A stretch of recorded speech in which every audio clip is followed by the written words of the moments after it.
P మరియు క్యూలు ఇరువురు కలిసి ఒక వ్యాపారంను 14:15 నిష్పత్తుల పెట్టుబడులతో చేయగా వారికి వచ్చిన లాభాల నిష్పత్తి 7:6. ఒకవేళ పి పెట్టుబడి పెట్టిన కాలం 10 మాసములు అయిన క్యూ పెట్టుబడి పెట్టిన కాలము ఎంత అన్నాడు. సో ఇక్కడ మనకు క్యాపిటల్ ఇంటూ టైం లాగానే చేసుకుంటే first person capital into first person time, second person capital into second person time equals to profits ratio అనమాట.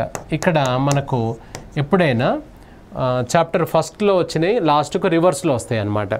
అంటే ఇక్కడ ఫస్ట్ పర్సన్ క్యాపిటల్ ఎంత సార్, ఇక్కడ 14 ఎంత పెట్టాడు, ఫస్ట్ పర్సన్ టైము 10 నెలలు పెట్టాడు.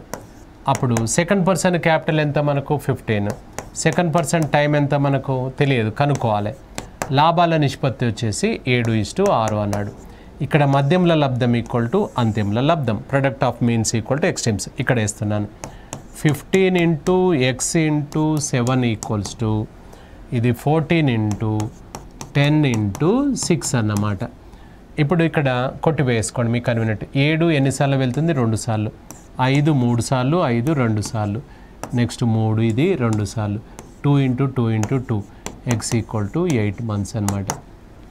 8 నెలల్లో నీ ఆన్సర్ వస్తుంది.